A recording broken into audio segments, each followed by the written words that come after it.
Alright, Gorilla Blood Radio is back again.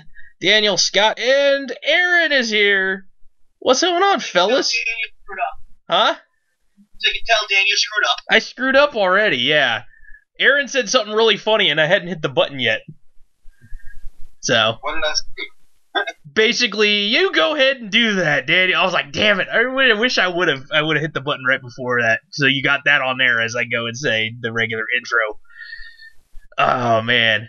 So what's up, Scott? How are you doing? It's Saturday, so... Tired from work? Saturday. I'm tired of many things, work being one of them, yes. Nice, assume that. And Aaron is here, and he is actually not working. Nope. I told him to take this job and shove it. And this time you meant it? Yeah, I did. So he is no longer working the night shift at the hotel anymore. Yay! Nope. I reduced myself to sitting in my recliner, watching South Park, and eating Domino's on Saturday nights. Nice. What kind of Dominoes you get this time around? Pepperoni with jalapenos. Nice. Or as one of my good friends calls them, jalapenos. Oh God. Why say my job is penis? or as I call them, jalapenos. Yeah. I don't know why that reminded me of Peter Griffin going through a drive-through Mexican restaurant and going, "Yeah, I'll have 7 chicken fajitas, please." So, My mom puts an R in fajita. where and how? It's fajitas. That's, I'm like, there's no fucking R's in it, lady! dude, it's so funny that this is happening. And have you seen the newest Snickers commercial? I don't have a television. Okay, there's a new Snickers commercial, and it's 2 guys in a car, and it's for the ones with almonds. And the asshat can't say almonds; he keeps saying almonds. And the dude, yeah, That was, superfluous. yeah, well, but the guy in the car who's driving is getting really, really pissed every time he hears the guy say almonds, almonds, almonds, almonds. And he goes, "It's almonds!" Opens the door and jumps out of the car. And the car just slowly trickles to a stop as it hits the curb. I don't know if this is really a thing or not, but whenever I'm talking about like people pronouncing like Mexican food the wrong way, I always think about George W. Bush for some reason. I must have gotten it from somewhere, but all I can hear him in my head going, "Yeah, I want a quesadilla." Yeah, dude, that's like every episode of Robot Chicken where he said tacos rule and stuff like that. Taco. Yeah. Big taco. Oh, man. Well, shit. We are getting to Wrestlemania week, guys. I cannot believe it. It's already here. It's been, it seems like this freaking year so far has gone by so fast. Just since since the Rumble, rather. I was pumped for the Rumble. And now, for the most part with Mania, it's turning out to be a pretty good card. And we're going to get to that in a second. But I wanted to bring up something that technically may not affect WWE, but is going to affect a lot of indie shows in the New Orleans area. Did you guys hear about this? The the Louisiana Athletic Commission put out a list of things that are banned in wrestling, but it won't affect 1, WWE, and 2, Ring of Honor. Everybody else has to abide by the rules. You guys hear about this? I know the list. Tell me the list. Yeah, Scott, did you hear about this? No, I don't follow anything anymore. Okay, so here's what it is, okay? It's got certain moves that are banned, certain things that are literally dating back to a rule from 2010, okay? Wait a second. How did I know Daniel was going to come on here with some kind of list? Of course. It never fails. I think Gorilla Blood without a list. Alright, let's hear it. So, according to this rule documented date of 2010, you can, as an indie wrestler, you cannot use any variation of a pile driver. Any variation of a power bomb. The moonsault, shooting star press, 450 splash, or any variation thereof, which involves one wrestler leaping or flipping off the top rope or turnbuckle to contact the head and neck of an opponent with any parts of his body. Banned. The stun gun, or any variation thereof, in which one fighter's head or neck is being dragged, draped, or clotheslined across the top rope, or the ropes in general. 5 is the striking of a wrestler's head with any object, chair, trash can, lid, etc. And number 6, no wrestler, this goes back to Cowboy Bill Watts days. No wrestler shall throw, push, shove, or force another out of the ring or over the top rope. So, no wrestling. Basically. So Bill Watts is the head of the state athletic commission. I don't know. It just feels like old WCW when you get DQ'd for tossing a dude over the top rope. Hearing that. Well, I'll tell you what, if all these wrestlers are pissed about it, then they need to learn how to work. Well, okay, so here's how they get around it. The pile driver, for the most part, is only used by a few people in the business in general. Okay, power bomb. All variations of the power bomb. Can you just not fall on your ass? It's just like a standing. All right, fuck it, just turn it into boxing. Well, I hear power bomb and my brain thinks, okay, you got freaking, you got Batista's power bomb, you got the jackknife power bomb. I'm guessing that's considered like the Undertaker style last ride. Would a power bomb in this sense of the word mean like Razor's Edge type move? Because that's basically kind of, I mean, it's in the same vein, but it's not as brutally slamming somebody. That's too weird. Or even to a point where, what if, okay, I know it's Ring of Honor, we said Ring of Honor and WWE are exempt from this list, but the One-Winged Angel is technically almost a version of a powerbomb, in a sense. Why are they exempt? Because they, according to Louisiana, believe that Ring of Honor and WWE are, quote-unquote, more major league and have better trained athletes. The same fucking indie schmuck as the other shows. So, I don't know. It's really fucking weird. Like, Deadspin and TMZ and a lot of the other wrestling outlets and stuff have been posting stuff about this. Yeah, the WWE rosters are fucking indie wrestlers. Yeah, I don't know why it means anything one way or the other. So, it's really weird.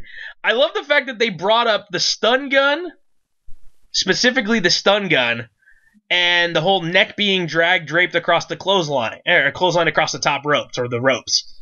The move itself isn't their neck, it's their armpits, people. Come on. Like, have you ever seen somebody actually go neck first on the top rope? On any of those hot shot type moves? Not on purpose. Yeah. So, that shouldn't matter, okay? The moonsault 450 or shooting star. Okay. Or any variation thereof. Okay, so if Neville's wrestling, he can't do that. Even though he was in WWE programming, and now he's no longer works for them right now, at the moment. I mean, There's a possibility of him working the indies there? Maybe, I don't know. I haven't seen his name yet. I actually have a hunch that he might have been re-signed by WWE, and he's going to destroy whoever fucking wins the title of the Cruiserweight tournament, but that's just me. We'll get Well, they haven't announced that he's been released, have they? I don't know officially. I just know he hasn't been on WWE programming since he walked out. I'm pretty sure we would know if he was released. You would Yeah, I think they would have made a big stink about that one. You would think. But so I'm looking at it going, okay, any variation thereof. So Johnny Impact doing his whatever countdown to whatever the hell that fucking move is that he does, that like fucking parkour half side flip whatever off the top rope to elbow drop or land on somebody. Does that count? Medium of the world? No, he's got a different move now. Starship Trooper or whatever? I don't know. He's got a different one. He literally. Starship Kane, I know, like he did that corkscrew springboard thing off of the top. Yeah, he stands on the top rope like sideways and almost looks like he's doing like a sideways cartwheel in midair and lands on the guy. that just sounds stupid. It's weird looking. It's probably his dumbest fucking movie he's ever come up with.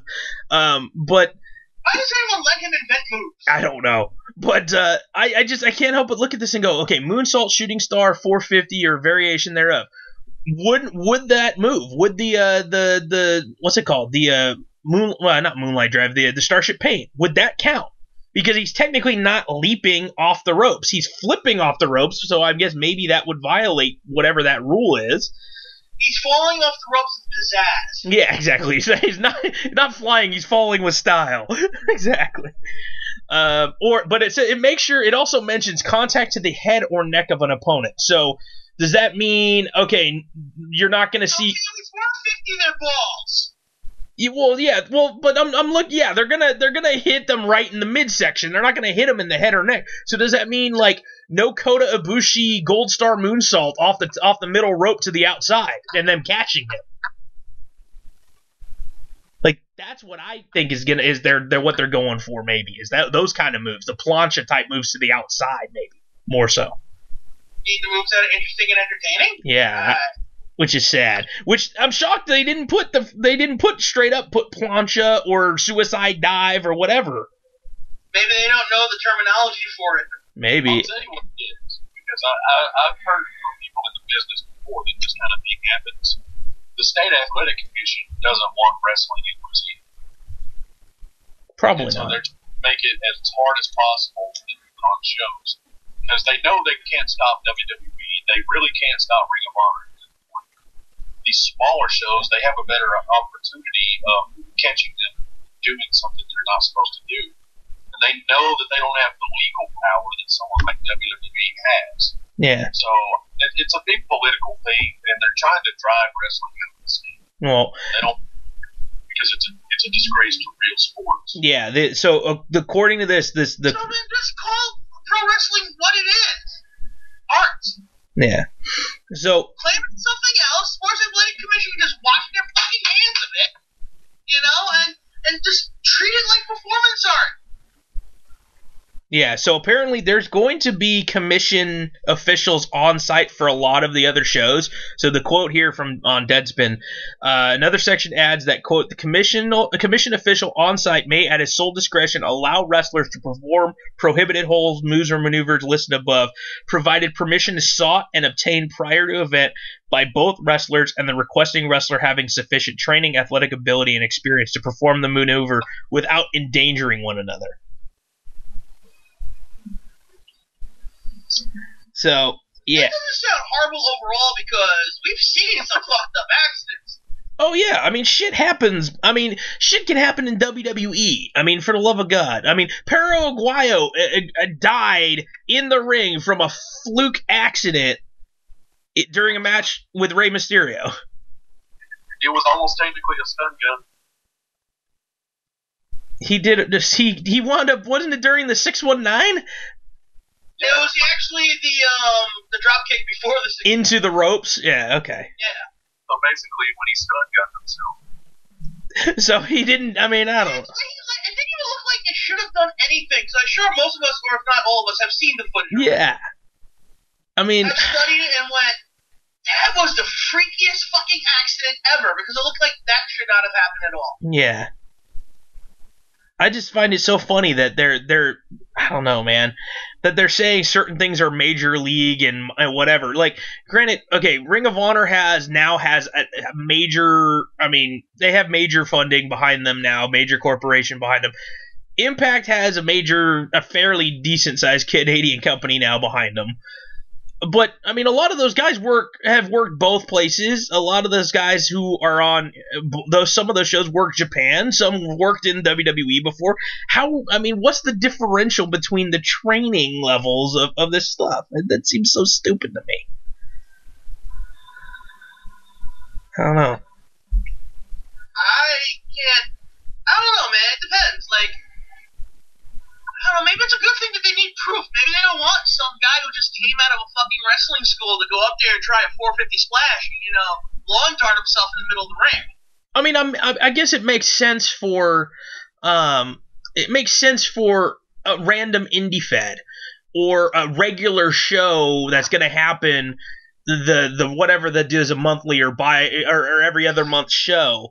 But this weekend, at Wrestlemania weekend, these places are coming in from all over, and I don't think they're gonna want to have that incident where, like, wasn't it? What was the incident in? Was it ECW where the one kid freaking like fake like he was a freaking licensed wrestler and fucking New Jack just basically beat them to fucking holy hell?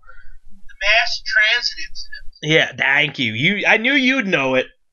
Well, I mean, being a fat guy who wanted to pro wrestle back then, you learn about these things.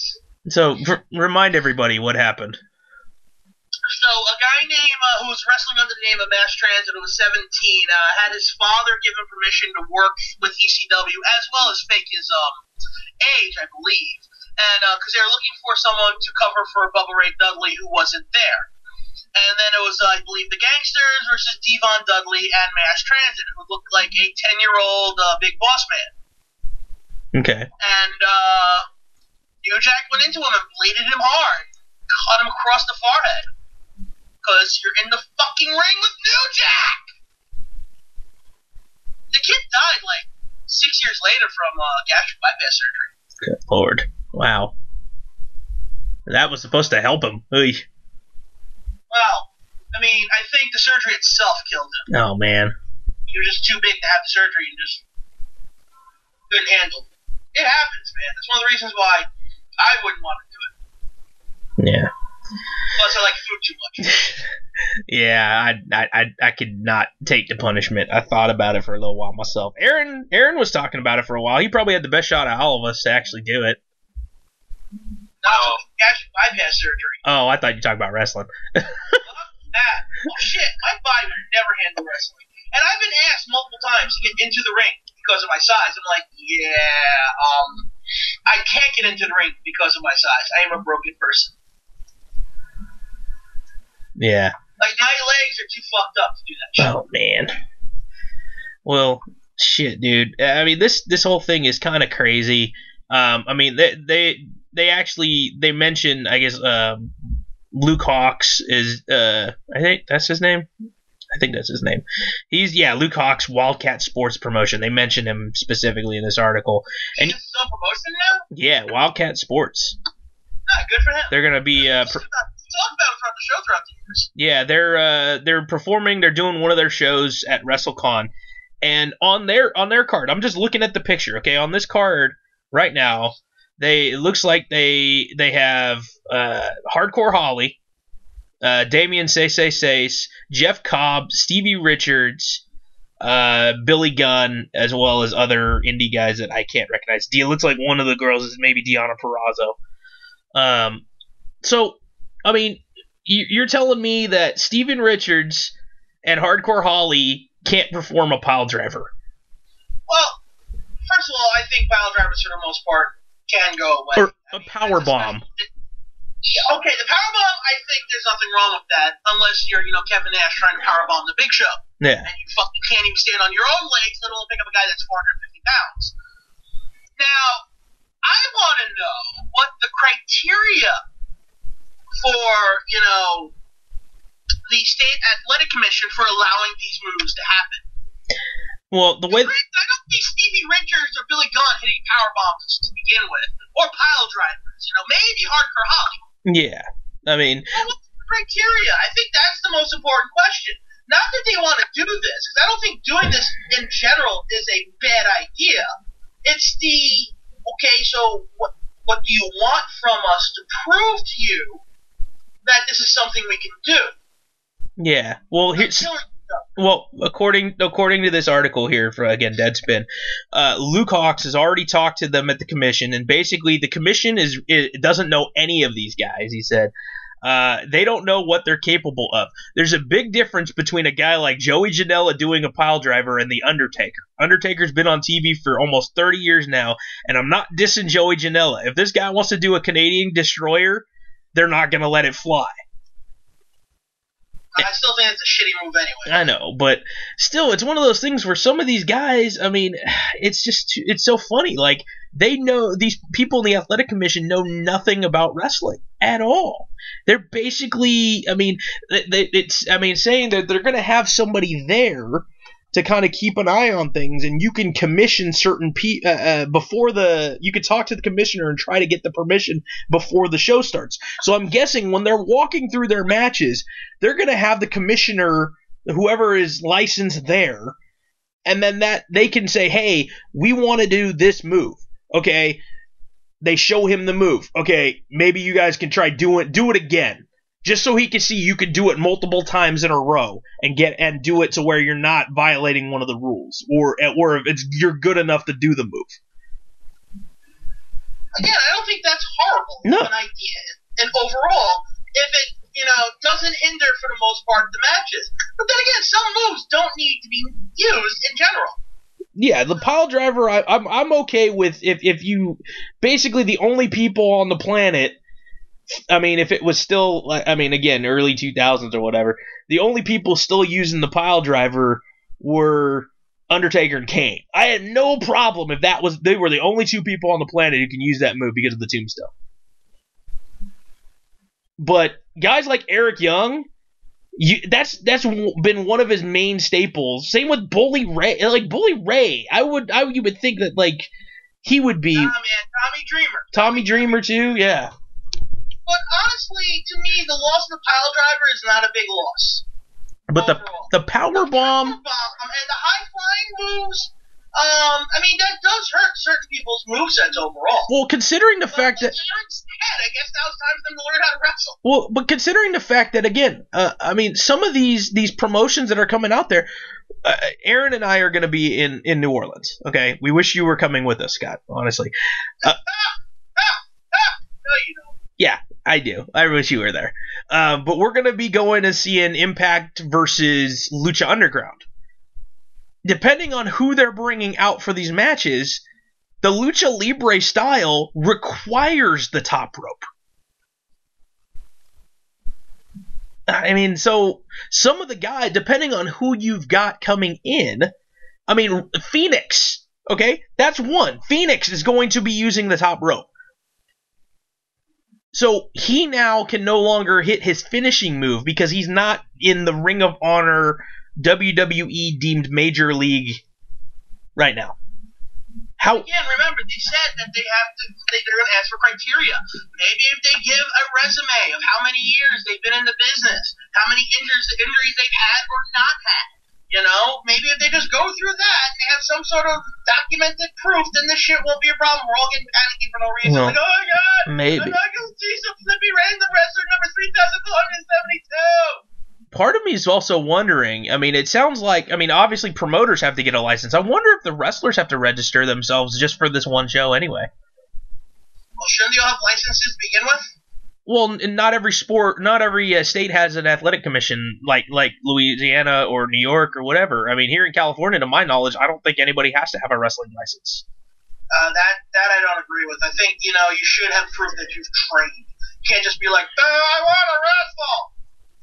Yeah, I don't know. Aaron, do you know if Arkansas has a wrestling license or requirements? They do. They do.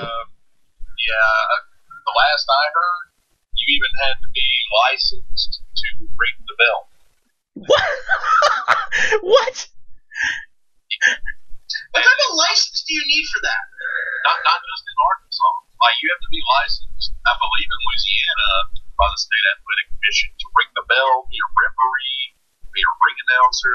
Well, referee, I guess because you know why? They all can get involved in some fashion because we've seen that throughout the year.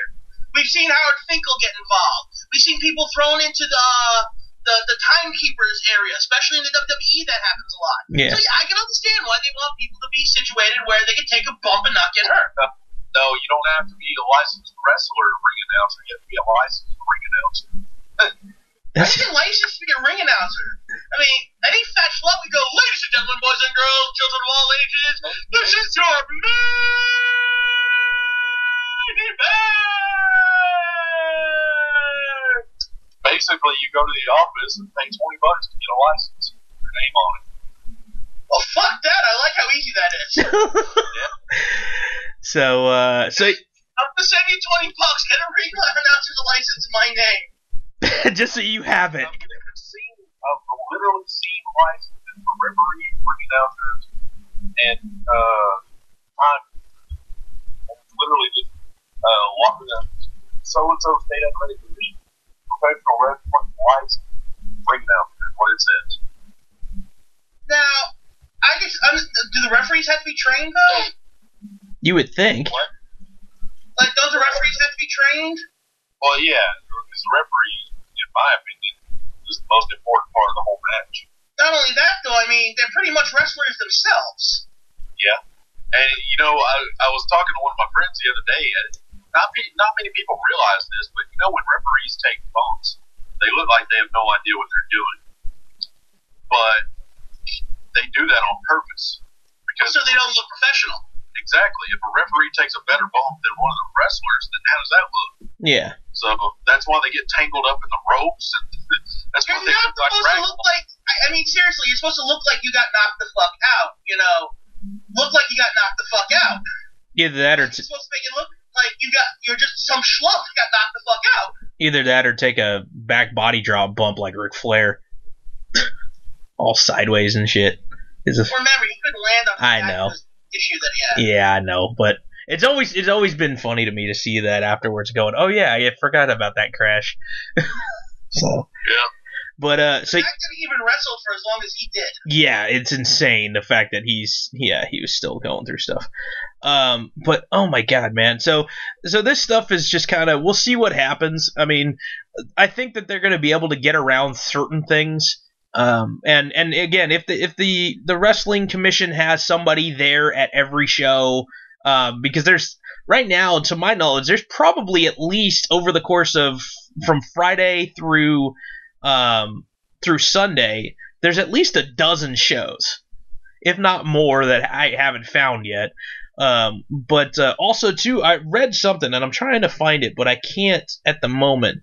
I thought I read something that basically said that for certain things on that weekend, usually again, New Orleans is a pretty bustling city and nightlife.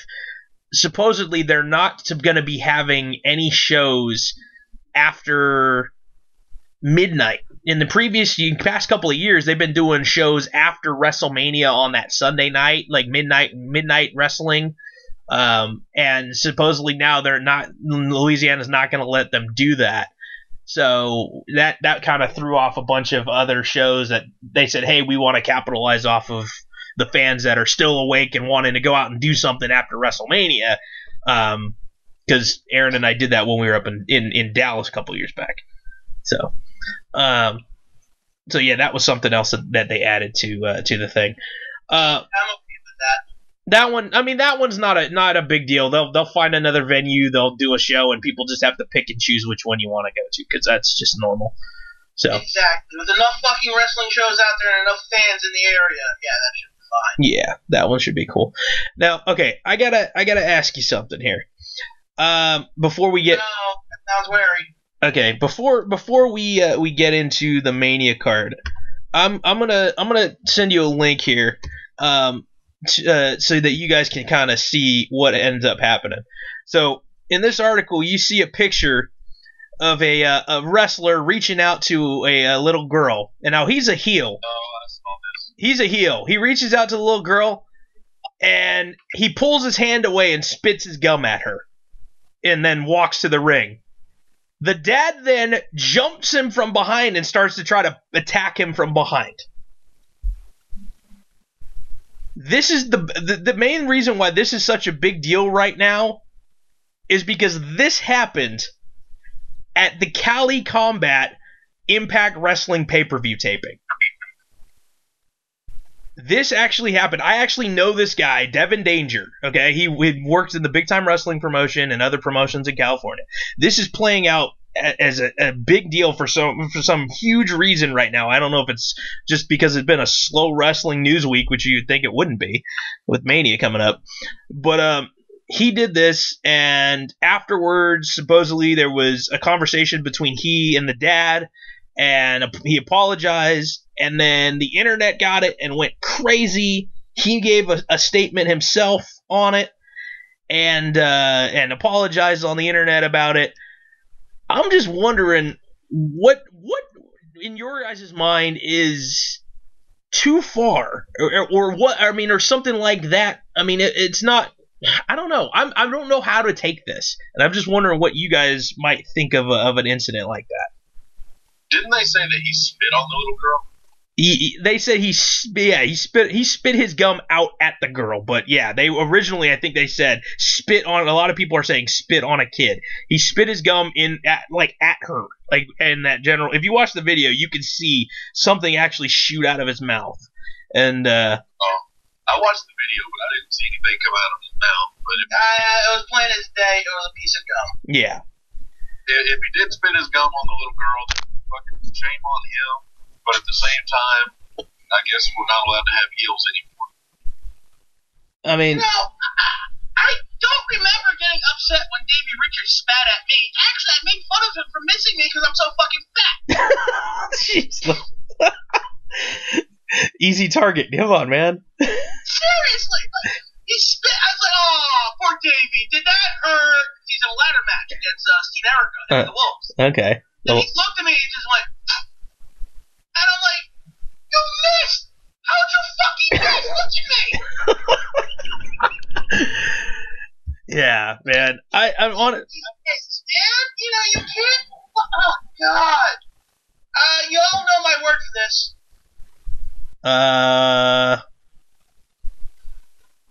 Would that be what? Begins with a P and ends with an ossification. Yeah, the pussification of society. Fuck society, it's America. Jeez. Fuck America, it's this goddamn planet we're all living on. Yeah. I'm going to have to stop talking about this shit. I'm going to get really aggravated. I've already been aggravated today, and I don't want to be aggravated anymore. This is the type of shit that gets me aggravated. All right. Well, I don't know, man. I saw this making a big hullabaloo during the week, and I'm like looking at it going, okay, did the dad get ejected? I mean, what all came from this? But honestly, heel's gonna do heel things. You're at a wrestling show. It'd be a different story if the girl was actually harmed with all of this stuff. So I'm totally not sure what's going on, but hopefully everything is okay now. I guess it's supposedly the wrestling company behind it, the bringing out Impact Wrestling, Big Time Wrestling, has suspended him for the time being until they figure out what to do. So he can't wrestle one show for every 2 months now. Basically. Yeah, it's crazy. So. I know. All right, we'll move on. We actually just lost Aaron because I'm not sure exactly what happened. He just texted me saying I have to go. So I don't know if that meant to the bathroom or to go get the door, or I don't know. So Aaron is out right now. So it is me and Scott here on Gorilla Blood Radio. Do you want to go through WrestleMania card and talk a little bit about stuff? It doesn't feel like the whole card is set up yet. We're like a days away. I know. Well, here's what they have according to the Almighty Wiki. Oh, and before I say what these matches are, I saw pictures from New Orleans airport with all the advertising. Once again, Miz not featured on any of the posters. And John Cena is, and John Cena doesn't have a match officially yet. How bullshit is that? Come on, man. Glad he's your Intercontinental Champion. Yeah, exactly. Oh, man. So, alright.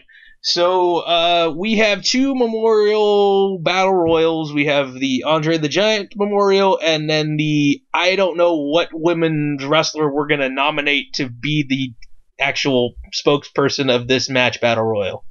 Let's just call it what it is. Payday Battle Royal. Yeah, WrestleMania women's battle royal, where everybody makes a little bit of money. So they get on TV for about 5 seconds worth of work for some of them. God, man, let me see. Who are the announced entrants? Basically, on the women's side, everybody who's not in title match. On the men's side, we have officially the Revival, Corbin, Raleigh, Dillinger, Ziggler, Fandango, Breeze, and Matt Hardy. Oh my god, I don't give a shit right now. I'm looking at that going, there's not one standout. Raleigh won it last year. I don't foresee him winning it this year because he has been... I honestly forgot he was still working. He was... As soon as he split from Ryder, he got buried. So, I honestly think that the women's one has more star power than the men's one right now just because the women's division is so stacked at the moment. And right now the women's just... For actually announcing it, Sasha, Bailey, Becky, Liv, Naomi, Natalya, Ruby Riott, Sarah Logan, and Lana are official. Had to get your list done, didn't you? Of course. I love lists.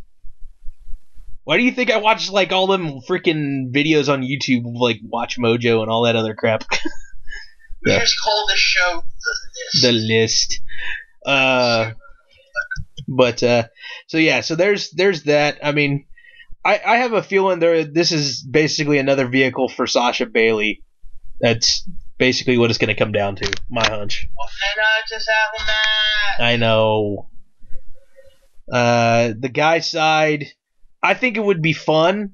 I don't know if it'll happen, but supposedly Bobby Lashley is signed, and if Bobby Lashley is signed, and then all of a sudden he's the last person to come down, and then just basically destroys everybody, I think that would be fun. What if this shit's pre-show? If it's pre-show, it kind of sucks. So, but and you. Hey, Bobby Lashley's back. Hey, pre-show match. Yeah, that doesn't make sense. So, let's see here. As for the rest of the card, we have a supposedly Daniel Bryan and Shane McMahon against Kevin Owens and Sami Zayn. The reason why I say supposedly is Shane McMahon has been in the hospital with the same freaking disease that Brock Lesnar almost died from, diverticulitis. There goes pumpkin seeds. So they're not sure exactly if Shane's going to be ready for the match because of injury. And the fun part would be if they decide to put somebody else in his place. Who would it be? And put Vince in there. Let Vince come out there and actually fight for once, because have him come out in his freaking windbreaker pants and the giant sweatshirt and the do-rag that he remember when he came out for the Rumble. Oh man, that'd be funny. Did he wear that when he won the ECW title? It was an ECW title. Sorry, yeah, maybe that's what I'm thinking of, the ECW one. Oh man. That time when we all joined the Revolution. Goodness gracious. I actually, it's funny. One of my friends on Facebook, he's also an indie wrestler. He works in a school too, of all things. He was talking to some youngins, and someone said, "Hey, Daniel Bryan is supposed to be in a match with Shane McMahon, but he might not be there." Huh? Maybe they should put Chris Jericho in his place. Oh my God, that's great booking. How much fun would that be? Daniel Bryan and Chris Jericho taking on Owens and Zayn. You're not a fan? I like it. I can live without Jericho at this point. Okay. I would like that one. I think that would be fun. We also got the in-ring debut of Ronda Rousey alongside Kurt Angle taking on Triple H and Stephanie McMahon in mixed tag action. Don't give a shit. This one you're gonna give a shit about. For the vacant WWE Cruiserweight Championship, the finals of the tournament, Cedric Alexander versus Mustafa Ali. Still wish it was Gulak in there somewhere. Yeah, I mean Gulak's gonna be one of the next in line. Man, it could be someone else. You know, Buddy Murphy. Still can't believe he won that match. Dude, that was such a fucking good match too. I marked out so hard. Oh my God, yeah, that the surfboard spot was fucking cool. I don't know who had who and what. It was what Tozawa did the jumping. Buddy Murphy went for the pin, so I can't remember who put who in the surfboard. TJP had Kalisto in the surfboard or vice versa. Yeah, so in the process of the surfboard, Buddy Murphy went to steal a pin, Tozawa did his senton, and it was like literally a big giant sandwich. Holy crap, that was cool. I thought that was awesome. This match could steal the fucking show, dude. Cedric and Mustafa could steal the fucking show. If they give them the time like they do on on 205. Then I can definitely see that. And I'm hoping that they don't make this as like a pre-show match. Like that would be the worst thing that they could do with this, because supposedly this show is going to be like 6 hours. Because right on this list, according to this list here, there's 13 matches scheduled right now. So going from there, tag team triple threat now match for the SmackDown titles. The Usos defending against the New Day and the Bludgeon Brothers. Yeah, we all saw that coming. Yeah, this match actually, that could be another one that I don't know. It could steal the show because we've seen what Harper can do. And not discounting Rowan, but Harper's the better of the two by leaps and bounds. Harper might be the best guy in this match. That says a lot. Yeah, I mean, and we've seen the Usos and the New Day tear the fucking house down. So adding in the Bludgeon Brothers brings a different scenario there. I think that match could be another one that steals the show. So, like I said last time, one way to prevent the New Day and Usos from stealing the show is don't have them finish the match. Yeah, that is true.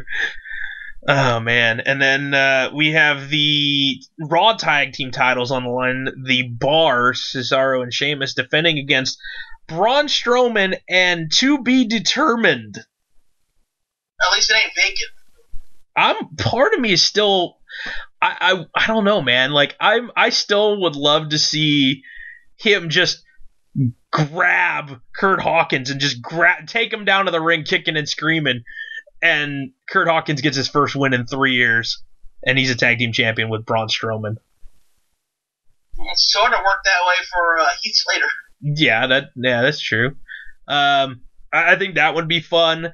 There's a rumor going around that Big Cass just got cleared, so that'd be kind of a way to get Cass back in. There's the other obvious one would be that Elias won over Braun's respect, and that he's going to put Elias in there.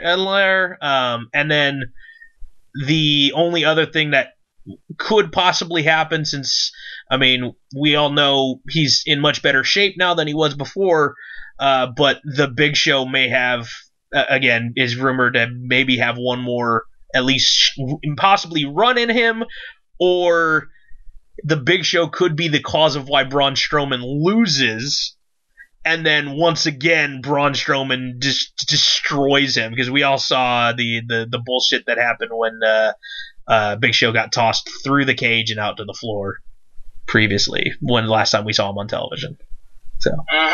So I think maybe, you never know, it's a sheer possibility.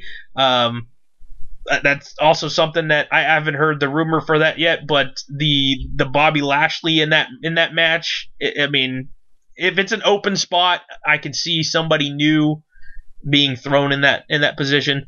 The other name that I like personally, but I don't think it'll happen, is Lars Sullivan.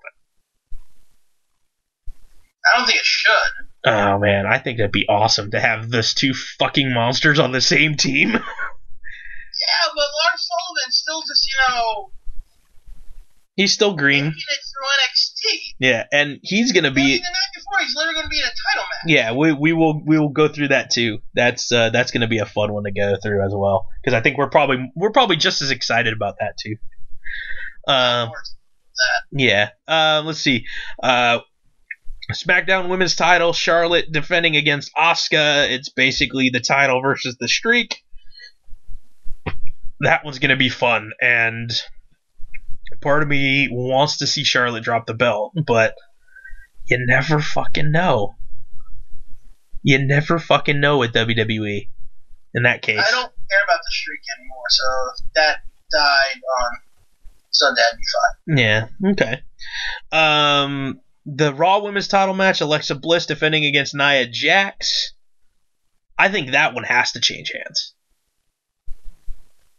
I don't know, the way they book Bliss. I mean, she's going to try to cheat her way to anything. I mean, could you just imagine, like, every single time she goes to cheat, she gets caught? I mean, it goes to that point where, I mean, something like that happens, and she gets mad, and it winds up her yelling at the referee or whatever is her undoing. I mean, I don't know, Nia Jax should just... I don't know, I think this Nia Jax should just legitimately squash her. That would, yeah, ultimately, yeah, I kind of think, I wish that would be the way that they do it. She wins in like fucking 20 seconds. There should be no shenanigans involved. Yeah, that would probably be the better way to do it.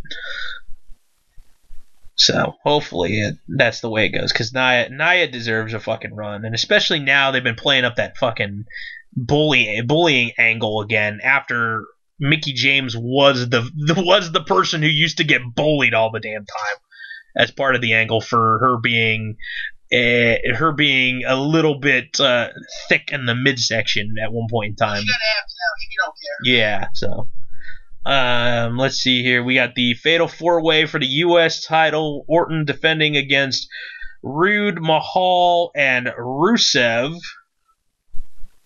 Which I knew Rusev was going to get thrown in that match. I know you don't like it because you want him to be in the main, but I think that they're probably going to end up putting the belt on Rusev. I wanted Rusev against Macaulay Culkin.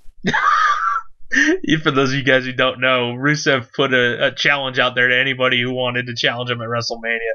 Macaulay Culkin actually answered the tweet. Pretty fucking funny.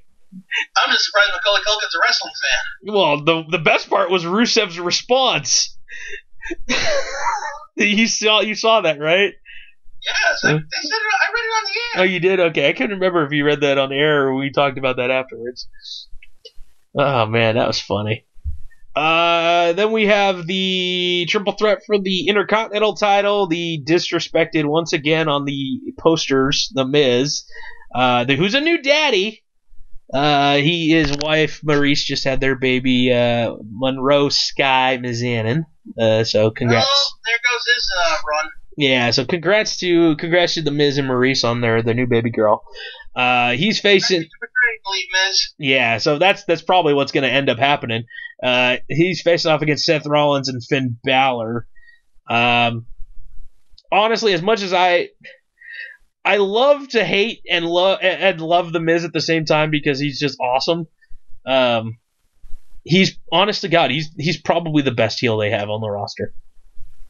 He's one of the best overall talents they have on the roster. Yeah, that's for damn sure. It's one of those things where, and I know we've had this discussion in the past. First ballot Hall of Famer now in my eyes. He's earned that, I think, by now. But Rollins or Balor, I think that I have this feeling they're going to put it on Finn. It's just my hunch, is because I think Rollins is going to be up in the main event picture soon enough. They might carry this rivalry between he and Finn on for a little while, because the rumor, there's a rumor going on as to who's going to be returning soon and who's going to be up in the main event, and I haven't heard these two in the rumor mill yet up there. So, what's your thoughts on that one? What should my thoughts be on that one? No. Just wondering if you have any preference between Rollins or Balor getting the belt, because I don't perceive The Miz actually sticking around for a little while, at least with now having a kid. I honestly don't care which one gets it. Okay. I'm sure you care about this one, because this is the match everybody's been clamoring for. The WWE Championship between AJ Styles defending against Shinsuke Nakamura, rematch from Wrestle Kingdom. Yeah, I am looking forward to that. Dude, honestly, that match should be last, but we know it probably won't. It should. won't. We'll still watch it last anyway. Yeah, it's basically we're probably gonna be all tuckered out, man, by the time the main actual on the card main event. But dude, this that'd be the best time to leave then. yeah, quite possibly. Dude, seriously, this match, if they let them go like how they did at Wrestle Kingdom in Japan, dude, there's not going to be a fucking roof on the Superdome. So we all agree Nakamura's going to win, right?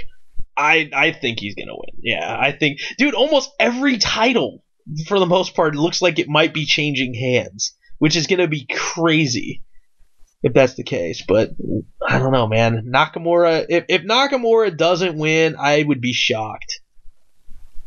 Just because I don't know. I'm not sure where they're going to go next.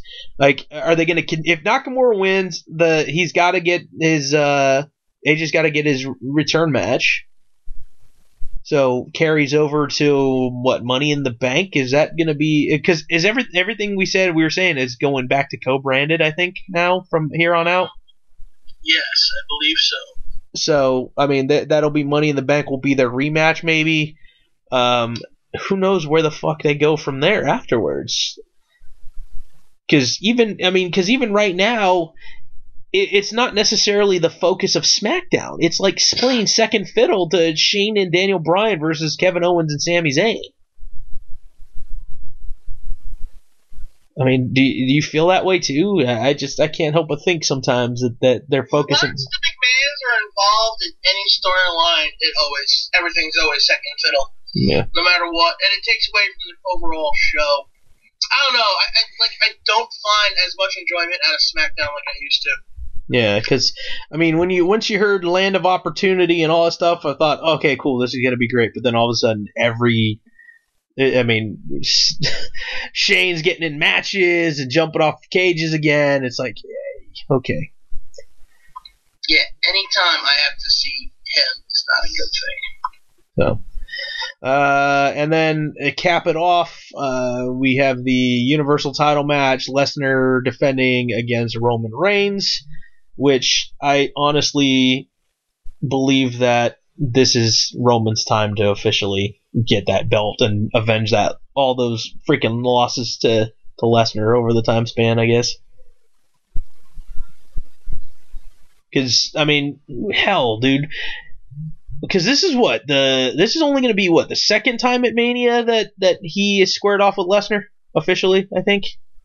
I don't care. So, but Roman's been in the fucking main event now. This is going to be 4 years in a row, I think. So, yeah, I don't know, man. It's crazy to think about this shit, dude. Roman Reigns. I don't know, man. I'm not a big fan. I'm not a big fan of Brock Lesnar. I don't know, man. I know you think you've said in the past like he's. I don't know. It's almost like sometimes he brings a little legitimacy to the title, and with it not being defended all the time. I mean. Oh no, I never said that at all. I fucking hate him. Okay, I can't remember who I was talking to then that said that shit. Then I thought it was you, but I'm sorry. I apologize. I would never give him any credit.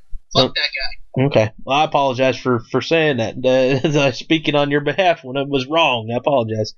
But yeah, I've heard people talk then. I'm talking generalities then, that they think Brock Lesnar brings legitimacy to the title and it feels like the olden days where the champion only defends on certain things. And I go, but the champion should at least be there. I mean, even if he doesn't defend it, he should be there. And he's only there fucking, it seems like 1 or 2 weeks between every major pay-per-view. So, giving a shit a long time ago. There is no world champ. Okay. And then the infamous, it's not officially a match, but we kind of figure that it's going to be a match between John Cena and The Undertaker. This is a no-win situation. I can't help but think. My issue is the fact that this shit hasn't been announced, and we're a week away. Yeah. I just, man, to me it's like it's a no-win situation because Taker loses again. It's just to me it's just dumb. I mean, in all honesty, I would rather not see him on the card personally. I mean, like, granted, he's the Undertaker, and he will go down in history as one of the most iconic wrestlers the WWE and the wrestling world has ever seen. But I hate the fact that he keeps coming back and tainting his legacy. And Cena winning in this fact makes him out to be, I mean, at the very, what could possibly be nearing the twilight of his career. There are always going to be kids that love him, but you want to make him the most hated person in the room, put him over the Undertaker at WrestleMania. I mean, how much hate has Brock Lesnar and Roman Reigns gotten since they beat the Undertaker? You want that to be on Cena? I don't know about that. And Taker winning doesn't make sense either. Go ahead. He's already got plenty of hate. No, I know, but it's more of. See, for me, I usually hate on Cena just because the kids like him, and I like to mess with the kids and stuff. My nephew likes to yell at me every time I have my Cena sucks shirt on. So, but even if Taker wins, it's almost like, okay, if Taker wins, I mean, what does that mean? Like, this old broken down man just beat legitimately the guy who can be in the conversation of the best wrestler ever. So I don't know, man. And it's funny because we've seen matches from Cena where he is absolutely the best out there and goes toe-to-toe with everybody. But then we also have seen Cena in matches where he is absolutely lost to schmucks. Remember Kevin Federline? Yeah, I'm just saying. So, it's almost... I set that up for a while, though. After Federline won the match, I had a freaking avatar of him on the website. Yeah, nice. Showing that you can't see me. That's awesome. Oh, man. That's... It's so freaking, like, it's... I don't know, man. I'm torn as to why they're even going to have that match. Like, to me, I mean, I know they're trying to do it to get butts in the seats, and I don't know, man. It's one of those things where I just don't know. I just don't know. You know too much already. I know. I wish I understood booking better or the thought process behind WWE, because it's oh man. I wish I had the ability to tell them to go stop that and fuck off. God, man, I just wish things were easier to figure out, and I mean the background. Dude, I want to be a fly on the wall one of these days. I would love to be a fly on the wall. In one of these meetings for booking and writing and stuff. I mean, it would be, I don't know, man. It would be such a big deal to me if I got a chance to be in there in a freaking booking meeting and to get to know exactly what they're thinking when it was going on, man. Like, just remember, okay. Do you remember the story did you watch the Paul Heyman DVD? Yes. Okay. The whole idea of him basically acting like he was just like I don't know if it was a reporter or whatever it is to get into the booking meetings or whatever the hell it was, and him standing in the back and kind of just like trying to be not noticed by Dusty and just being that guy there just to figure things out. That's what I would love to do. Just be that guy in the room that nobody's paying attention to. That would be so... Yeah, dude, that would be fucking awesome. I can never do it because I'd just be making noises and just be aggravated. Kind of like when I mention matches on this show. Yeah, very much so. So, all right, I'm gonna pull up the NXT card because that one is another one that actually you care about. Yay! NXT. God, if I swear to God, if I could type, take over New Orleans. Here we go. This one's gonna be fucking fun. Oh my God. So right now, this one's got 5 matches booked. We have the unsanctioned match. Basically, Gargano and Ciampa are gonna kill each other. I'm looking forward to that. Last unsanctioned match I remember seeing was HBK and Triple H. That was amazing. Well, and the stipulation, if Gargano wins, he gets rehired. If Ciampa wins, Gargano's banned from NXT forever, officially. Really want Tommaso to win. I do too. Just because I think he's, in that kind of matchup, obviously it makes more sense. So, but, yeah, man. And Gargano, Gargano deserves to be on the main roster anyway, so it would make sense even if Ciampa won. So, we have the, oh my God, this week was awesome. That fucking first promo by EC3 in the middle of the ring. Dude, that was so great. And Regal making the announcement that we are going to have the new belt, the NXT North American Championship. And EC3 basically thinking, wow, you sign me, you bring me in, and now you're just giving me a title belt? That's awesome. Fucking great promo. It was. You can already tell they have big plans for him. Yeah. Oh, dude. I think the music is gonna grow on me, but I still gonna miss hearing the Trouble theme song. But, I agree. Trouble was a very good theme song, but let's be honest, dude already has a banging theme, as he said. Yeah, he is the top. It take long for them to give him something. I am the 1%. Oh shit, it's EC3. Yeah. You know who the fuck that is. Yeah, exactly. As soon as I heard the. It's like, hey, I just came from one company to the other. Yeah, as soon as I heard I am the top 1%. It was like a 10-minute promo on TNA when he left. Yeah. So, but yeah, dude, that was awesome. But Regal says, nope, you're gonna get a chance to earn it though. So he puts him in in a ladder match. The first champion is gonna have to win a ladder match. Yeah, but how about them 2 debuts in that ladder match? Yeah, so we got EC3, and we're getting Ricochet. I like the fact that they didn't name him. You just saw his picture, and everyone lost their shit. Yes, holy fucking hell. And I'm getting goosebumps right now, too, which is awesome. Also in that match, we have the Velveteen Dream. Yeah.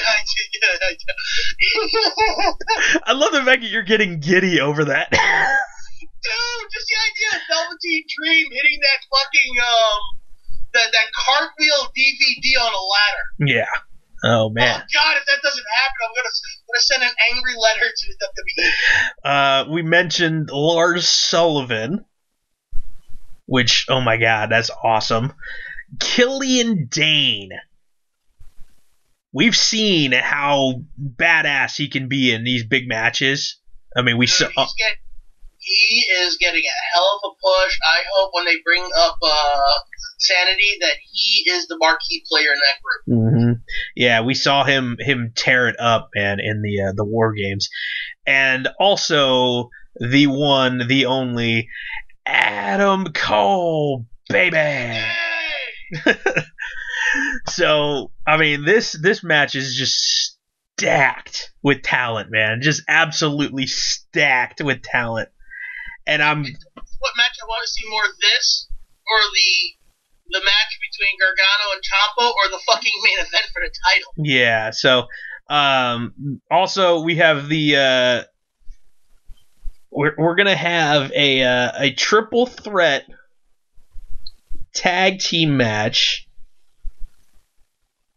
So, which, dude, this is news to me. I don't remember reading this. Although hopefully this is not spoiler, because I don't remember. This is a spoiler. This is a spoiler, probably. God damn it. Well, you might as well finish spoiling it. God damn it. I'm looking at it going, wait, what the hell? So it's NXT. No.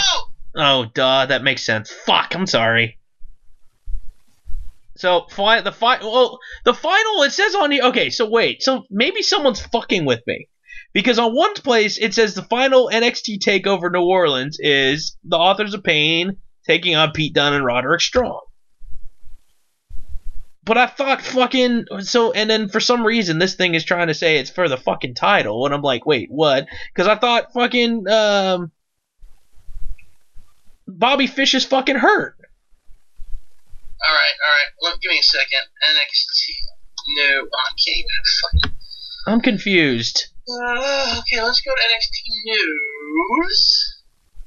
And, let's New Orleans. Thank you!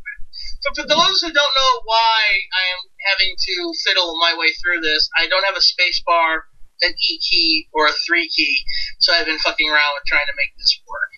Okay. I just love the fact that out of if you tried to type in EC3, you get one letter. I just get C. It's Van Kurt R.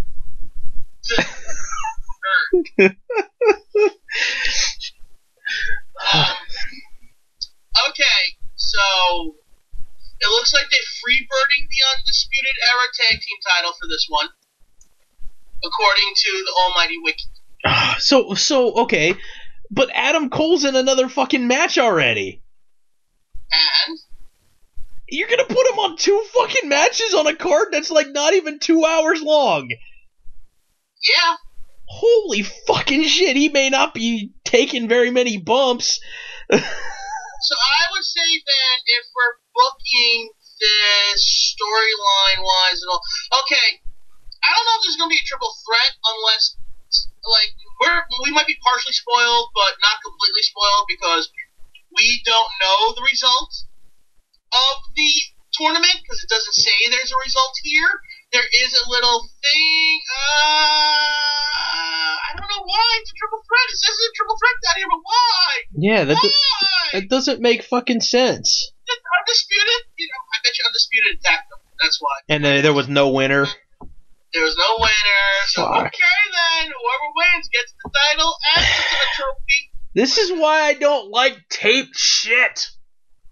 Well, you can't help that with certain programming. You really can't run NXT Weekly. Irritating. I mean, you could have, theoretically. I mean, you could have done this week of NXT programming in a town somewhere near New Orleans and done it live. I mean, I'm sure... NXT is already a money suck as it is. Trying to record on the road is just even worse. Yeah, that is true. We've heard the stories. So, all right. Well, $80,000 a year that they're losing through NXT. Yeah, if you think about it, it's just an investment in the future. It's not a loss. It's just...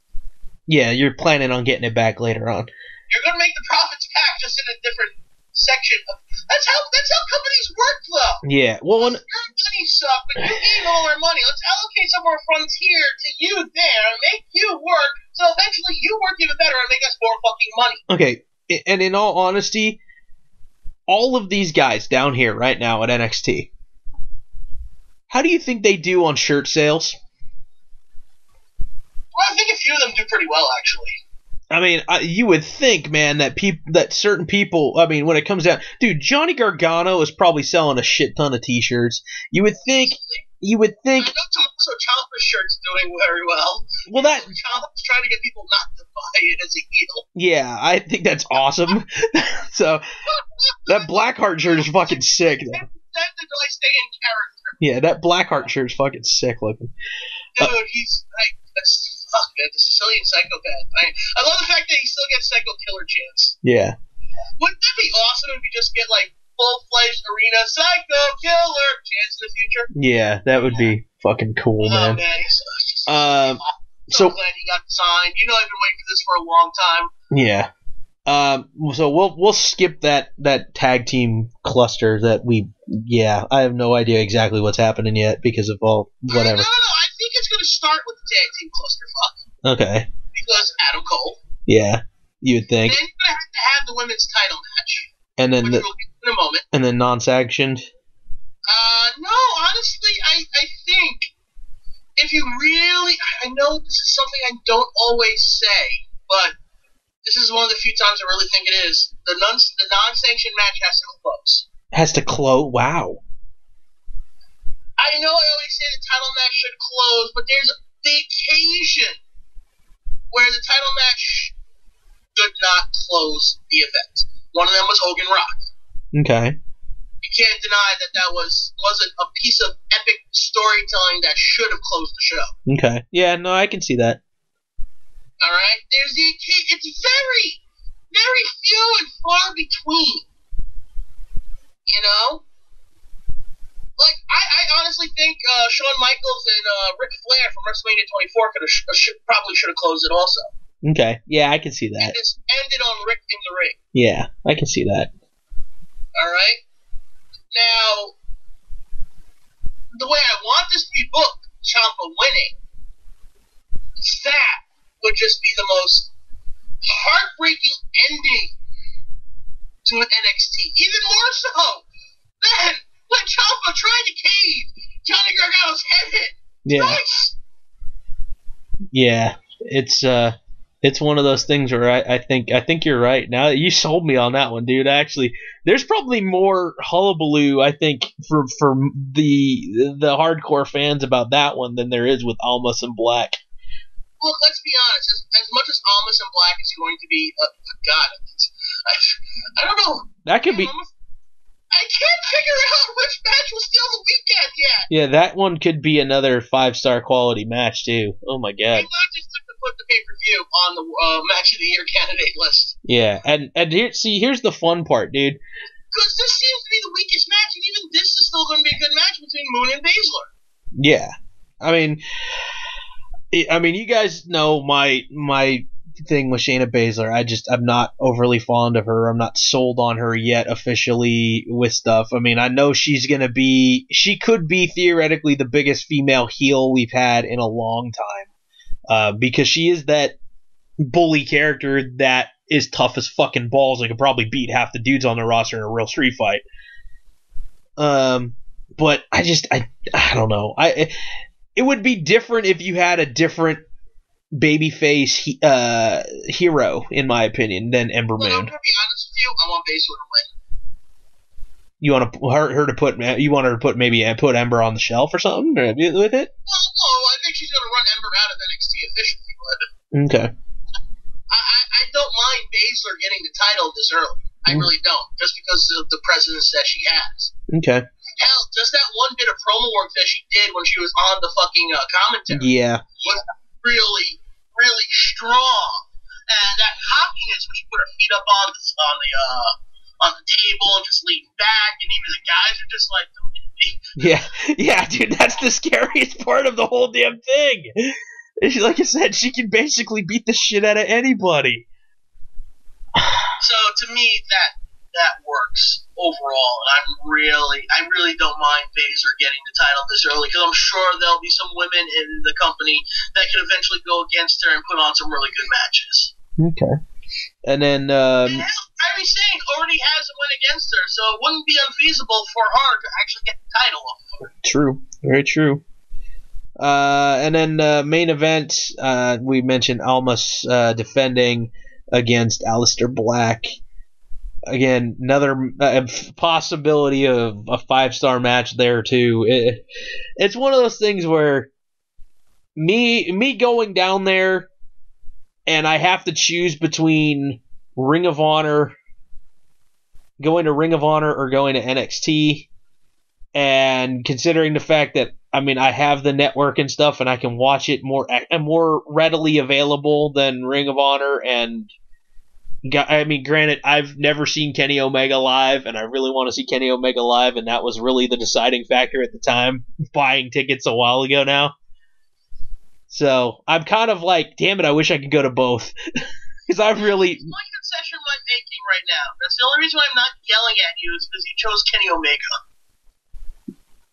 Yeah, well, I mean, okay. You know what? I'm going to bring up that fucking show card, too. That's honestly, I'm going to bring up that... I don't care what anyone says. I would be picking NXT. This show, I would be picking the show. Just plain and simple. I would want to see this show. I am jealous that there are people that are going to be at this show, and I'm not going to be one of them. Yeah. Well, okay. So there's that. I'm gonna bring up here the matches for Super Card of Honor. Just while you're doing that, I actually just rethought my booking for the card. Okay. I still want Gargano Tommaso to end the show. Okay. That's still my main event. That closes out, and you can also be like, all right, everyone, the show is technically officially over. This is a non-sanctioned match. There are no rules. This is just a fight between two people. We are holding it here, and that's about it. That'd be kind of fun. You know? So that would be a storyline for that, in my opinion. I would start with the ladder match. Okay. And listen, I would start with the ladder match and have Adam Cole win. Dude. But then, because of the injuries he got in the ladder match, costs the Undisputed Era the tag titles. Since Fish is hurt and he's got to replace him. Yes, exactly. Interesting. 2, Roderick Strong and Pete Dunne. Dude, that'd be fucking cool. Dude, they gotta feature Dunn more often. That dude's fucking brutal. Well, no better way than make him a tag team champ. Yeah. Because I don't see Authors of Pain winning. They don't need it. They're not going to stay there much longer. Yeah, I was gonna say that's the rumors that are going up on Monday. I mean, I don't blame them. I mean, wouldn't you? Yeah. So, all right. Let's see here. I got the Super Card of Honor 12 card here. We have ROH tag titles being defended by the Briscoes against Jay Lethal and Hiroshi Tanahashi. For me, this is a big deal, mainly because I get to see the Japanese guys too in the process. We got Tanahashi. Dude, he's like the freaking Cena of Japan, dude. Come on. Yeah, but he wrestles like Bret Hart. If Bret Hart wrestled today. Yeah. He's a fucking down mess. Yeah, but... you can tell he's lost a lot of speed and just... It's like, come on, dude. He's had multiple surgeries and all this You're kind of shit. in your 40s, and your body is like in its 50s. You need to relax. Yeah.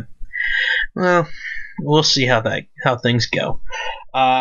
We have a last man standing match for the ROH World Television title.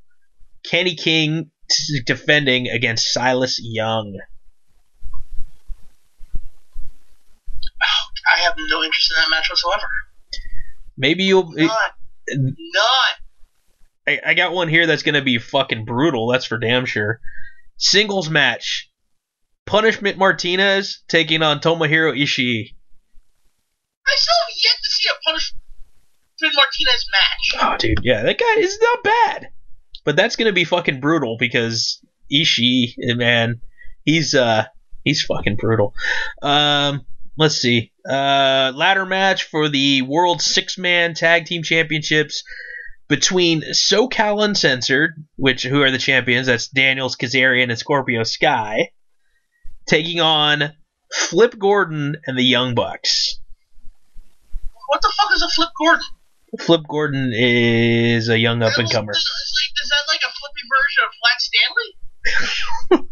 Flip Gordon is a young up-and-comer. I want to say he looks like he could have been a freaking like former military guy in the process, but he's pretty flippy like the Bucks, that's for sure. Yay! So I can do that. The Bucks. the Bucks I have to take in very small doses. Yeah. Like, I really need very, very liberal sprinklings of the Bucks.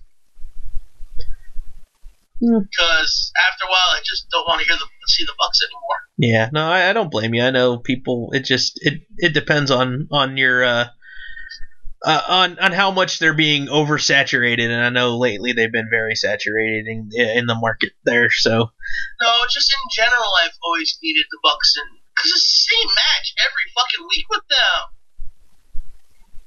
Sorry, they're not different. They have to hit all their spots, and they're the same fucking spots every fucking time. Am I wrong? No, you're not. You're not wrong. Okay, then. So why? I could watch one Young Bucks match a year, and I've seen everything.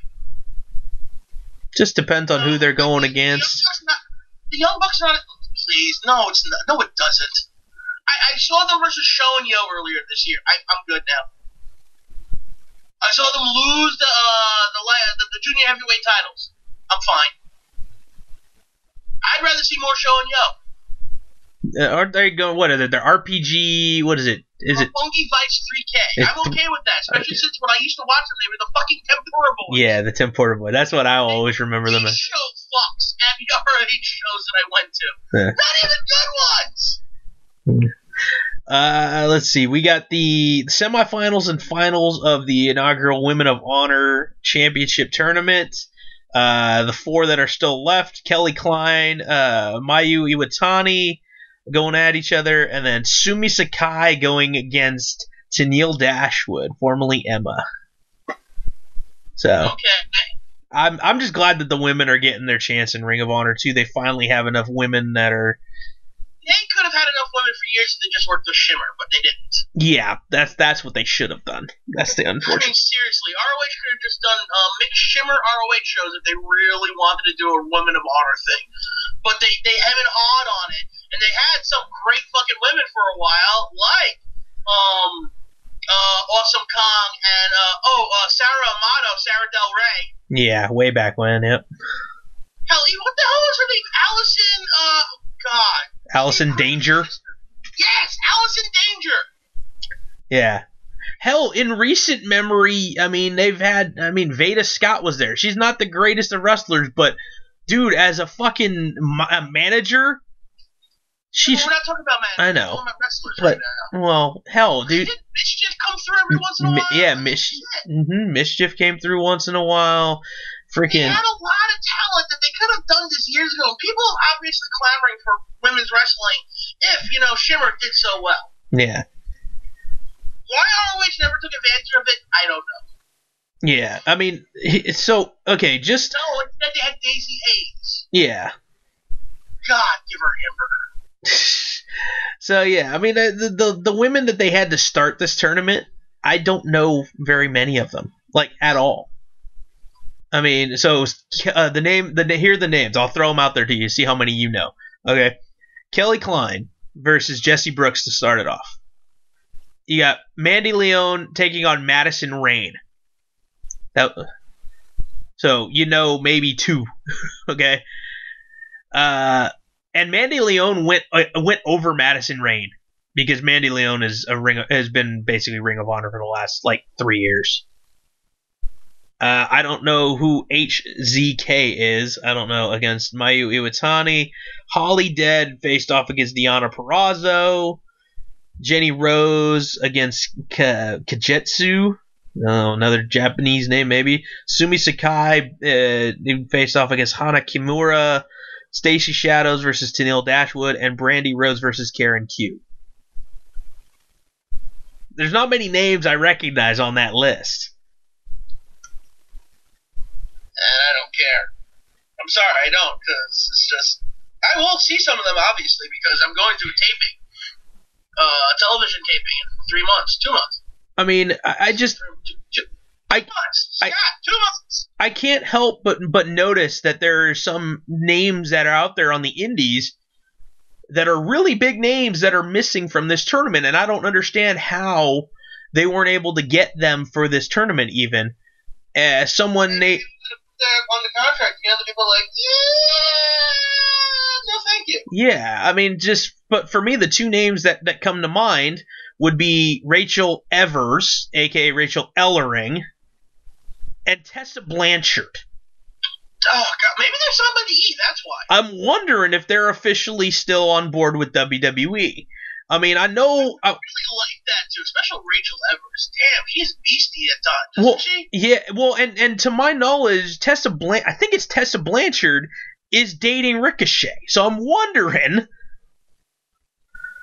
I'm speculating, putting that out there. I'm wondering if that was one of the things, or maybe they got signed at the same time, and it's just been kind of kept low key. Well, maybe since they're not as big a series of names, maybe they're holding off that they get a little more training at the Performance Center, get a little bit more under them, and then well, because they make their low-key debuts at the NXT taping or two. I don't know, because over the summer, not over the summer, freaking hell, what time is it? It's freaking March. It's going to be April here. Well, it's probably April where you're at right now as we're taping. Happy April Fool's Day. Hey, but no, dude, I saw Tessa Blanchard wrestle at the Cow Palace like a few months back. So, I mean, so I don't know, man. Like that's where I'm torn. Is like, okay, she's just finishing off her indy requirements. I don't know, dude. Like that was back, I think, in like November. I think was what it was. So I don't know. I don't know what to think. But there's so many good ladies out there. Are not necessarily signed. Plus, again, Shimmer. Like, God, for the love of God. I don't know, man. Last two matches here on the card. The ROH World Title is being defended by Dalton Castle against the villain Marty Scurll. Ooh, now that is going to be a good match. Yeah, dude. Freaking A. That is two really good characters going at it. And you know what's funny? Marty Scurll won in a number one contenders match against the guy you've never seen wrestle, Punishment Martinez. So they the two shows that I went to, Punishment Martinez wasn't on the card. So yeah. What can I say? Yeah, dude, Punishment Martinez, he looks like a Hispanic Baron Corbin, like with an actual hairline. Damn, poor Baron Corbin. so right now over that. Yeah, I know. Right.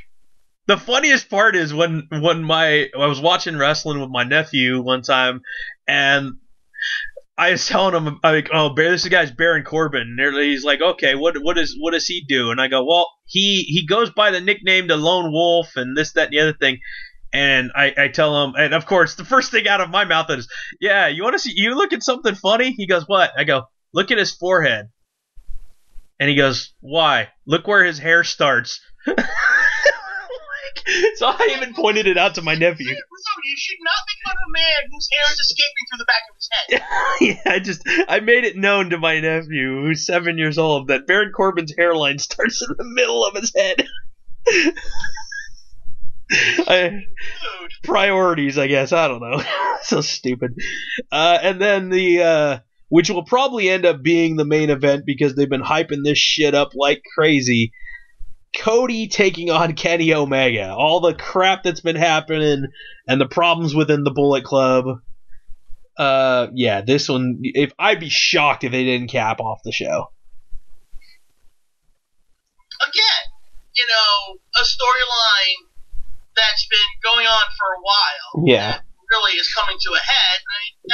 You kind of want to end the show with something that big. Yeah, so, in all honesty, like I said, for me, going to this show was my main thing was the same thing with, you can ask Aaron if he was still here. It was mainly getting a chance to see Kenny Omega live in person. I think the idea of Kenny and Cody going at it like that, I would have been hard pressed to pick a show also, honestly. Yeah, and at the time, and it might have been like, how much are the ROH tickets compared to NXT? Okay. Yeah, you know what? Let me check that, because I know we spent the ROH show, I want to say, was like $35 a ticket for general admission. Or $30 for general. PGA. Yeah. Well, the only thing is, their seats, it's like if it was anything like the other one, because they had certain prices for the floor seats, and like when it comes to like if you did the plus, it was like the first 2 rows. If you did the regular seats, it was like the next 3 or 4. So there wasn't many floor seats. Everything else, like, because when at the last one out in Orlando, we got their GA and we were literally maybe not even 20, maybe 25 feet away from the ring still. I mean, we still had really good seats for buying general admission.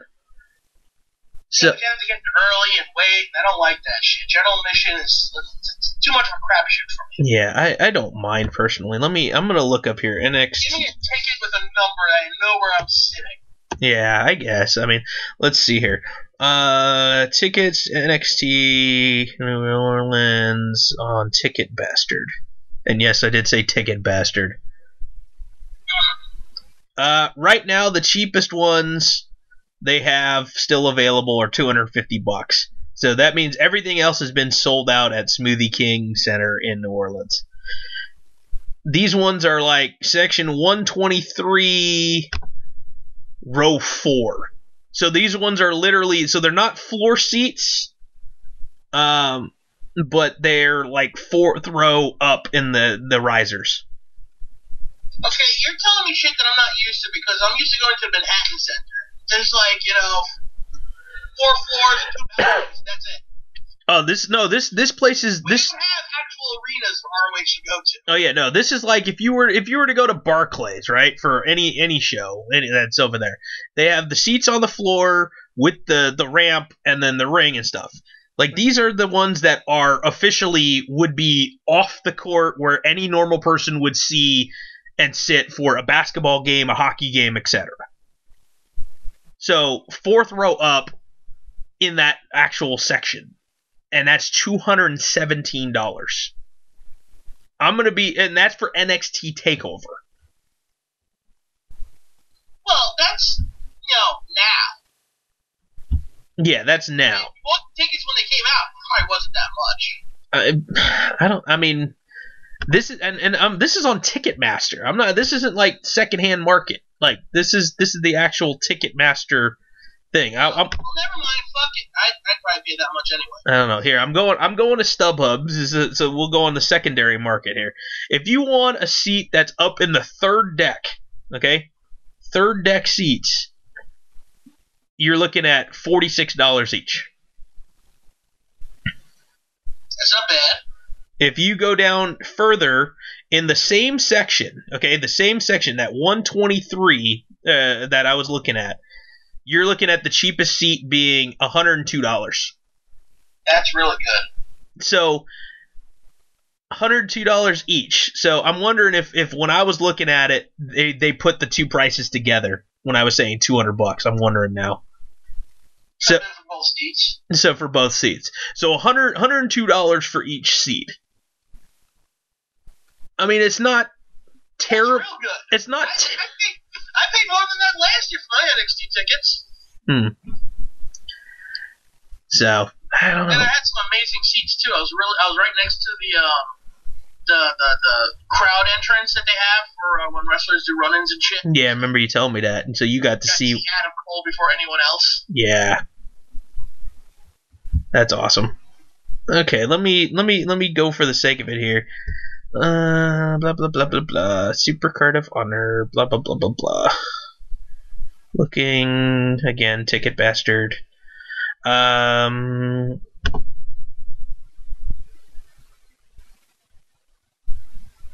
Standard tickets.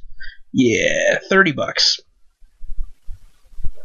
Yeah. I mean, mine costs $50 for where I'm sitting.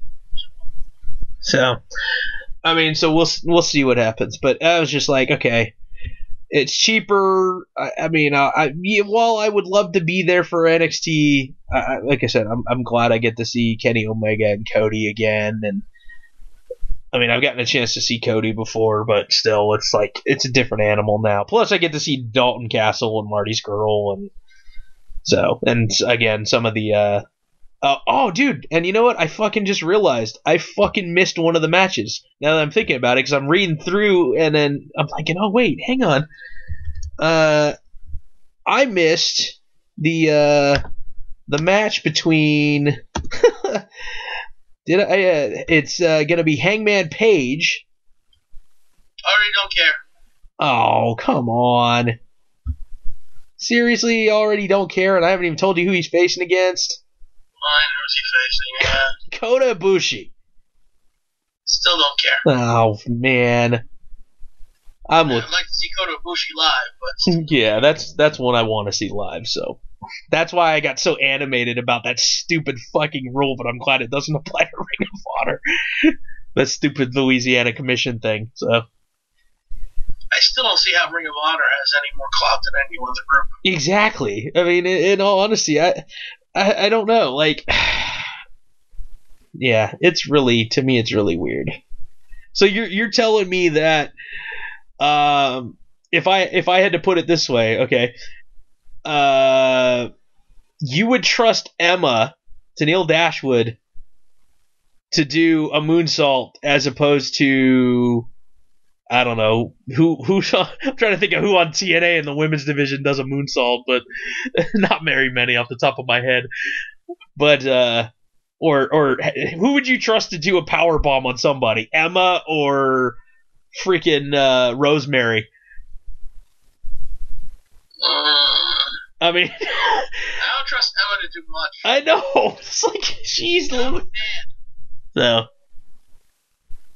Nah, I don't know. It's all crazy like that. But yeah, man, it's gonna be a fun week and a lot of good stuff to do. And God, man. Okay, I'm gonna change gears here because I know we don't talk about. Well, we've been getting into other sports once in a while. We talked a little baseball last week, but one thing we don't talk too much about, and I don't know how much you care about it, but you know me a little bit to know that I'm a decent fan of hockey. I know you don't. Go on. Well, okay. Here, two things. Okay, and it's not going to actually talk about hockey and standings or anything like that. Okay. The other day, a really fucking cool thing happened.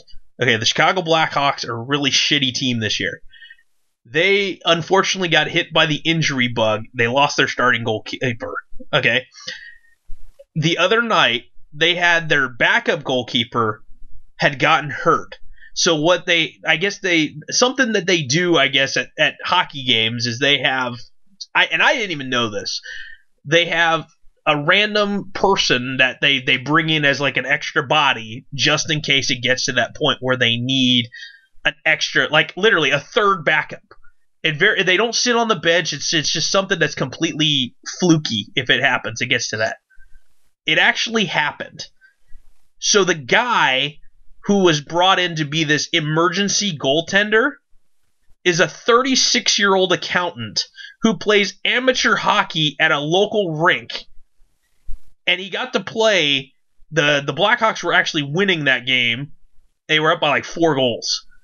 And he got to play almost the entire third period, and he didn't give up a single goal and stopped 7 shots. I thought that was really fucking cool, and it's a really cool story, and they actually gave him the #1 star of the night because of it. It was a really, I thought that was something that needs to be brought up because that's a really, really good story. And the second one that I wanted to bring up, which actually is literally, the game is still going on. Every time we do this show, it seems like there's always a Sharks game on a Saturday night that I can't always watch with the sound on, so I turn it on the television as I'm talking to you. And they're playing right now. The San Jose Sharks are playing in Las Vegas, okay? The Las Vegas Golden Knights are like the flukiest expansion team ever because they're the #1 team in the Western Conference right now. Usually expansion teams suck ass, but they've been killing it. Las Vegas, the week before they started their season, was hit by that asshole who shot up the concert, right? You remember that back in October. Not really, but sure. Okay, there was an idiot who posted up in a hotel room, started shooting at people in a concert. Okay, now I know what you're talking Okay, that literally happened like 9 days before the Vegas Golden Knights play their first game ever at home. And so what they did today before tonight's game was absolutely amazing, okay? They had a big old presentation in the pregame stuff where they officially retired already, their expansion team. They officially retired the number 58 because 58 people in that massacre were killed. And so they officially retired the number 58, put a banner up in the rafters with every single person's name on it who died that day. One of which is one of my friends from elementary school's mother. So I think that's such an awesome and classy thing for the Vegas Golden Knights to do. Kudos to them for that. It was a very, honest to God, like I was getting misty-eyed. It was really cool to see them put the banner, and they put a star, like a North Star looking image next to every name. So there's 58 stars in the sky in the Las Vegas T-Mobile Arena now for all those people. So classy move by the Vegas Golden Knights on that. So I thought that was pretty cool. So yeah, man, I know we don't talk much about hockey and stuff, and for good reason, because I know you don't really care for it. But I really, especially this year, I've been getting way more into it than I probably should because of all the crap that happened with the football season, and I didn't really watch too much this year. So, yeah, man. I didn't watch a football game at all this year. Yeah, I think I maybe watched a couple only because family gatherings on Christmas and Thanksgiving kind of stuff, New Year's rather. Yeah, that's probably the only games I really watched this year, unfortunately, because of all the crap that happened. So, but yeah, different story, different day. Get more into it another time. But yeah, dude, how's your Instagram feed? Are you having issues still, or has everything been fixed?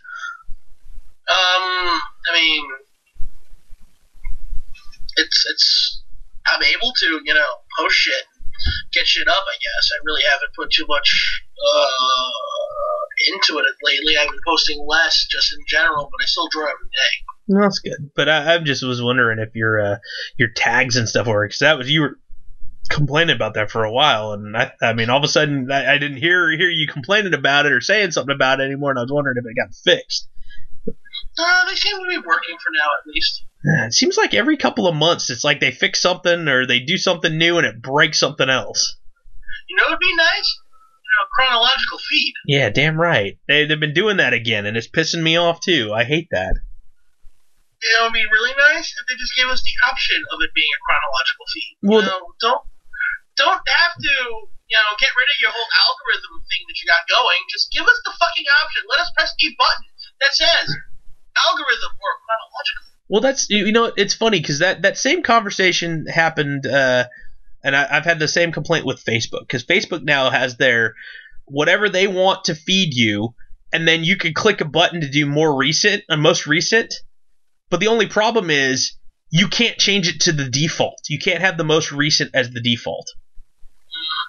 And that would be my fear, is if Instagram decides to say, okay, cool, we're going to give you this thing, but and if you want to see them in order, you have to hit that button every fucking time you want to look at your thing. So you have one extra thing you got to do every single time, and not just go to your page and do it once, and it's back to normal forever. So, I don't know. That just doesn't make sense to me. Doesn't make sense to me that they wouldn't put anything in chronological order. Because you're not supposed to see what you want to see. You have to see what they want you to see. Yeah. No, just like pro wrestling. Yeah, I don't know, man. That's so stupid to me. I don't know. Idiots. I don't understand why. Tell me why. Why? Because fuck you, that's why. Yeah, well. Thank you for walking into that one. Yeah.